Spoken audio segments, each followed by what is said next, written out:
So you're out watching a new scary movie with friends and you decide that you need to use the restroom. You excuse yourself and head over to the bathrooms. Upon entering, you notice that there's nobody else in there.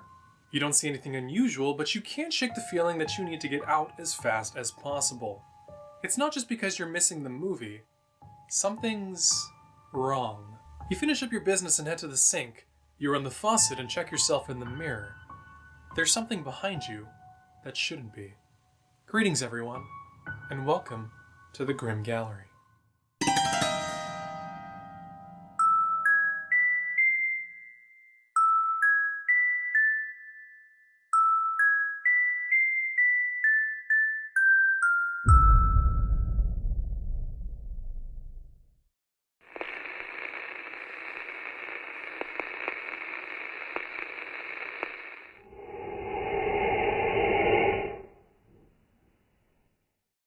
This particular legend harkens all the way from the island of Oahu in the tropical city of Honolulu, Hawaii. It is said that at the Kahala Mall shopping center on Waialae, in the restrooms near the movie theaters, the ghost of a woman has been seen stalking visitors.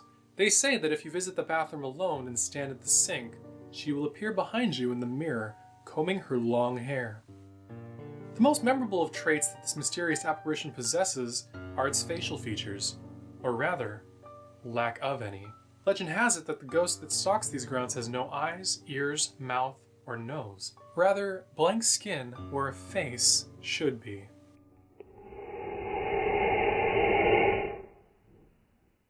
So what could this spirit be? Are there any legends or stories similar to this?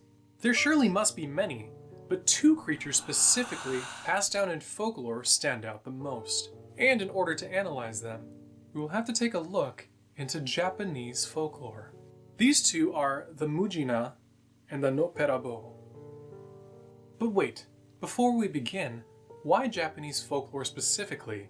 Why would a Japanese ghost be haunting Hawaii of all places?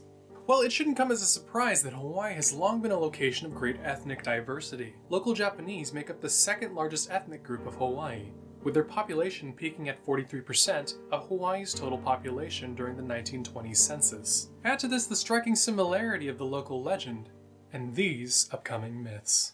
Let's begin with the Mujina. The Mujina of Japanese folklore is an avid shapeshifter and deceiver of humans. Mujina actually refers to the yokai, or ghost form, of badgers. You heard that right. I swear I'm not making this up. In Japan, badgers typically live in the mountains, far from human society, and ordinary badgers are referred to as anaguma. Their yokai counterparts, these Mujina, are said to have magical shape-shifting abilities. In some regions, the Mujina is also called a tanuki, due to its similar size, appearance, and alleged magical prowess. Tanuki, you know, as in tanuki suit. When it is dark and quiet and there are no humans around, it is said that Mujina like to shift into humanoid form. If approached by a stranger, they run away into the darkness and transform back into animal form. Harmless, right? Well, this is where they tie in with the second urban myth. Here to help me introduce the Noperabo is the one and only Reignbot Horror. Be sure to check out her video on haunted places in Hawaii at the end of this video.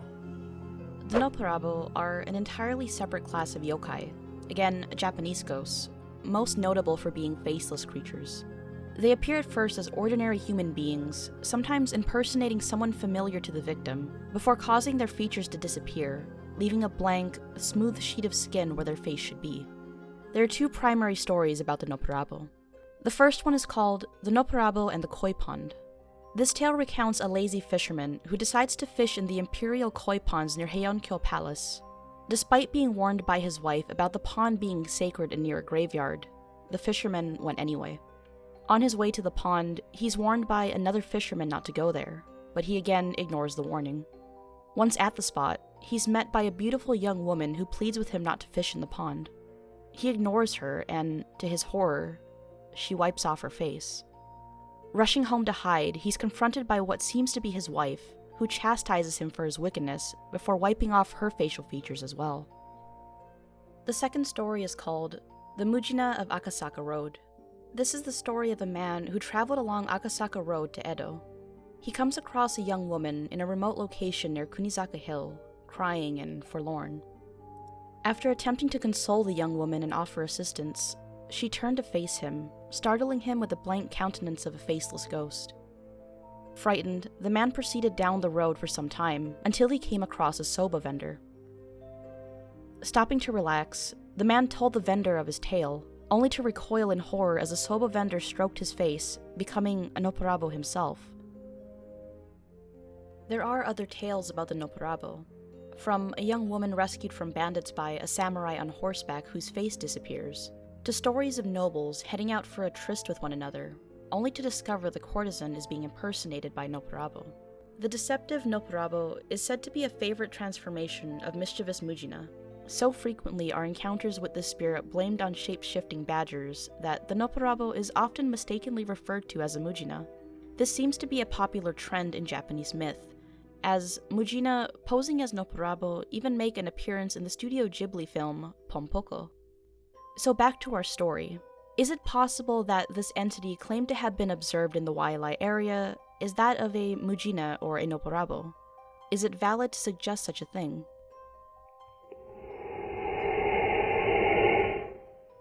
Could this sighting in Hawaii be related to paranormal yokai activity? On May 19, 1959, Honolulu Advertiser reporter Bob Krause reported a sighting of a Mujina at the Waialae Drive-In Theater in Kahala. Krause reported that the witness watched a woman combing her hair in the women's restroom, and when the witness came close enough, the Mujina turned, revealing her featureless face. The witness was reported to have been admitted to the hospital for a nervous breakdown. Noted Hawaiian historian, folklorist, and author Glenn Grant, in a 1981 radio interview, dismissed the story as rumor, only to be called by someone claiming to be the witness, who gave more details on the event, including the previously unreported detail that the Mujina in question had red hair. Grant has also reported on a number of other Mujina sightings in Hawaii, from Ewa Beach to Hilo. Since then, the grounds that were once the old drive-in theater have been remodeled into a gated community, and this mysterious apparition has been reportedly seen by locals in not just one, but various bathrooms at the nearby cinema and shopping center. Some say that if you were standing at the bathroom sink, and you were alone, you can see her in the mirror, hovering just behind your shoulder. Located right next to where the old drive-in theater used to be, is a cemetery.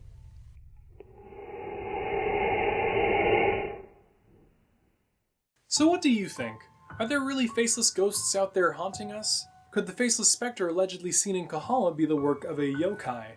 And if so, could it be a playful Mujina shapeshifting, or an actual Noparabo? Regardless, both yokai are said to be mostly harmless, if not for the scares that they might cause. Whether you choose to believe or not is entirely up to you. However, the world is a dark and mysterious place, and there is ever more an infinite plethora of the world for us to explore. Remember, though we may fear the unknown, we live every day to learn and better understand these fears, and in doing so, we may gain a better insight into understanding ourselves. Thanks for watching, and good night.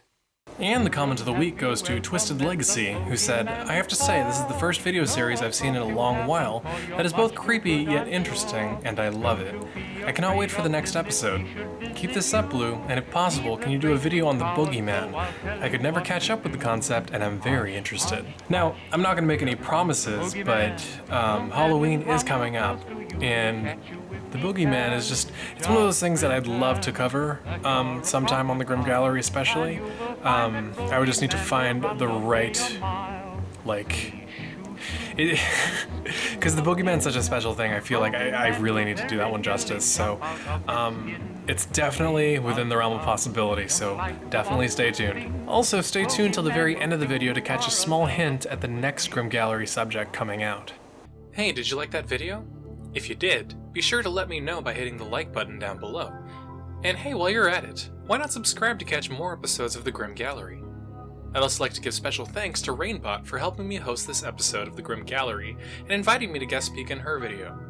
Click on the left painting to go to Reignbot's video about haunted places in Hawaii, or if you're looking for something different, click on the right painting to go to an episode of my other series, Darkology, where I talk about the psychology behind creepy commercials. I've had a few people ask why the view count is so low for this series, and honestly, a lot of it has to do with the fact that nobody knows that it exists. Help me spread the word by sharing it. I'd greatly appreciate it. Also, let me know what you think about this series so far, and if you have any topics that you'd like to see me cover in a future episode, down in the comments below. Thanks again for watching, and I will see you next time.